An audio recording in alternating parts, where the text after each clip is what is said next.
Hello everyone, it's Seth, probably better known as Saffron Olive, and we're back here today with another edition of Budget Magic. So this week we have a super sweet one. There's this deck that's been making the rounds on Magic Online, and it is this mono red goblin deck in Modern that I'm calling, and I can't take credit for this, someone on my stream brought it up, but 8-Whack is the name of the deck, because it plays 8 Bushwhacker effects. So this is 8-Whack, and the version that's been going around on Magic Online is a little more expensive, mostly thanks to Goblin Guide. So we've had to change up a few of the slots to make it cheap, but this one comes in at 66 bucks in paper, 21 ticks online, and this deck is extremely good and extremely powerful. If you remember a while ago, we played Mono Red Burn in Modern and just absolutely killed it. Well, this is on that level. If you're looking for a competitive budget deck, where your goal is to win tournaments and go to GPs and so forth, this should be on the short list of budget Magic decks that you want to play in Modern if your goal is to be competitive and win events. Anyway, let's talk about the deck. Obviously, the key piece, or pieces, are our 8 Bushwhackers. So we get 4 copies of Reckless Bushwhacker and 4 copies of Goblin Bushwhacker. And these are pretty close to the same card in our deck. Reckless Bushwhacker, a 3-mana 2/1. Not that great. It gets haste, which is good, but the real benefit is Surge. You can Surge it for 1 and a red, and Surge means you cast another spell that turn. If you cast another spell during your turn, then you can cast the Bushwhacker for its Surge cost of 2 mana. And if you cast it for its Surge cost, when it enters the battlefield, all your other creatures get +1/+0 and gain haste until end of turn. So when you Surge Reckless Bushwhacker, it is almost exactly the same as Goblin Bushwhacker, which is a 1-mana 1/1, has a kicker of 1 red, so you can pay the extra red as an additional cost, and if you kick it when it enters the battlefield, all the creatures you control, including Bushwhacker, get +1/+0 and gain haste until end of turn. So the effect is essentially the same. They're both 2/1s with haste when you cast them with kicker or with Surge. They give all your other creatures +1/+0 and haste until end of turn. So these cards, having 8 copies of these cards, allows us to play a ton of aggressive 1-drop goblins, and then just hopefully cast 2 or 3 Bushwhackers and kill our opponent by like turn 3 or turn 4 just by going wide with a bunch of powerful 1-drop goblins. So let's talk about the 1-drops. We have many of them. First off, we have 4 Mog Fanatic, a 1/1 for 1 red, but you can sacrifice Mog Fanatic to deal 1 damage to target creature or player. It's actually a pretty sweet card. It kills Noble Hierarch, Birds of Paradise, basically every creature, and in fact, a lot of creature lands, Inkmoth Nexus, Blinkmoth Nexus, basically every creature in Affinity. Mog Fanatic kills a lot of things in Modern right now. It is almost like a gut shot attached to a 1/1 goblin body. So that's our first 1-drop. Then we have 4 Legion Loyalist. This is another key card to the deck. It has haste. It's another 1/1 for 1. But it has Battalion, where whenever Legion Loyalist and at least 2 other creatures attack, so 3 total creatures attacking, creatures we control get first strike and trample until end of turn and can't be blocked by creature tokens. So this does 2 things. First off, it makes all of our team hard to block. It lets our creatures swing through 2/2s if we have a Bushwhacker effect, or 1/1s without it. Plus, it makes it so Lingering Souls tokens can't just chump our creatures all day, which is pretty annoying. Lingering Souls would be a really bad card for our deck, and hard to beat if it wasn't for Legion Loyalist. Then we have Founder Street Denizen, a standard staple at one point. A 1/1 for 1. If you're probably noticing a theme, we have many 1/1s for 1. Whenever another red creature enters the battlefield under our control, it gets +1/+0 until end of turn. So this is our most aggressive 1-drop. If we go Foundry Street on turn 1, we can go Mog Fanatic, Legion Loyalist on turn 2, and attack for 3 damage with Foundry Street Denizen. Then we have 2 Frenzied Goblins, another 1/1 for 1. Whenever it attacks, we can pay a red, and if we do, target creature can't block this turn. Lets us get past Tarmogoyfs, whatever creatures our opponent happens to have. And it also makes our opponent leave back more creatures on defense instead of attacking us, because they basically have to leave at least 2 creatures back if they want to be able to block when we have a Frenzied Goblin.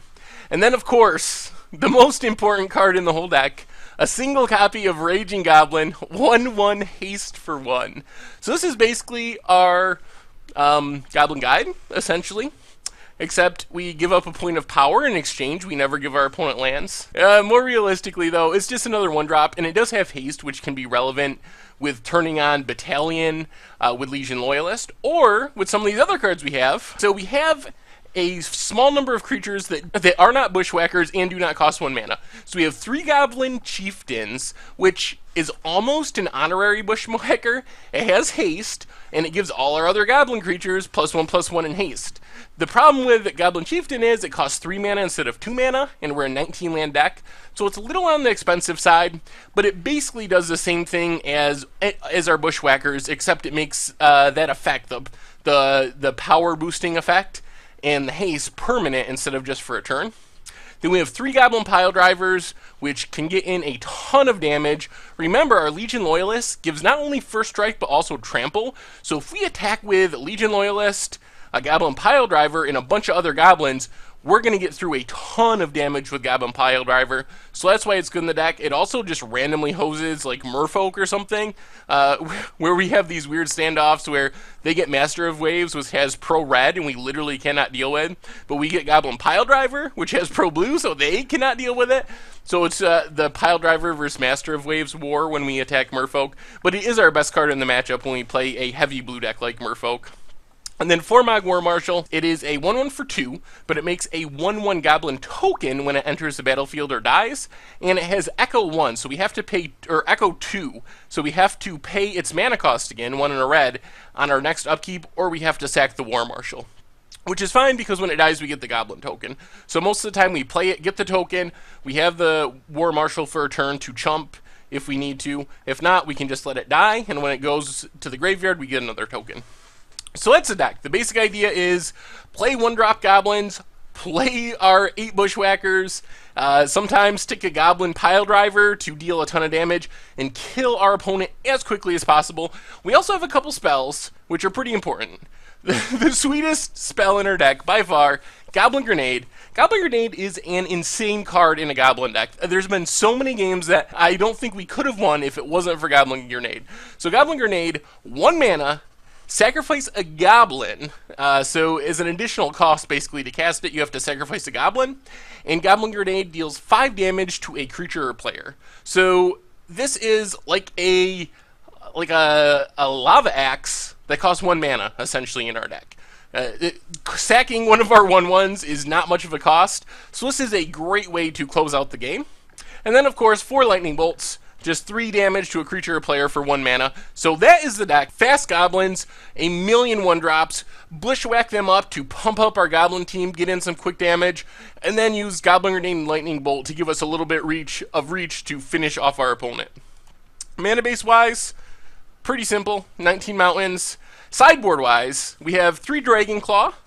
So this is for the red mirror. Whenever a player casts a red spell, we can gain a life. So it triggers off our red spells, or if we're up against a burn deck or something, our opponent's red spells as well. 3 Tormod Crypt. 0 cost artifacts, sack it to exile all cards from target player's graveyard. So this is a graveyard hoser, obviously, if we run into a Dredgevine deck or Grishelbrand or something. It also is pretty good with the surge cost on our Reckless Bushwhacker, since we can cast that for 0 and then surge our Bushwhacker. That's why I think it's better than Relic of Progenitus in this deck. 3 Fork Bolts. Take down 2 creatures at once if they have 1 toughness, or do like 1 damage to a Birds of Paradise, 1 to our opponent. Also just cheap, so it works well with Surge. Lets us play other creatures in the same turn as we cast it. An extra Goblin Chieftain. One thing our deck does not like, as you probably notice, all of our creatures, or almost all of our creatures, have 1 toughness, is cards like Zealous Persecution, or any sort of like everything gets -1/-1 type effect. That's basically a wrath against us.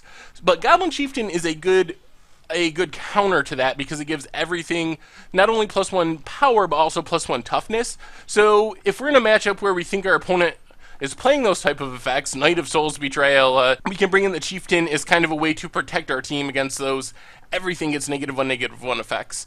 Another Pile Driver, really good in the blue matchups. We definitely want the 4th one when we run into Merfolk. And finally, 4 Smash to Smithereens. Destroy an artifact for 1 in a red also deals 3 damage to the artifact's controller.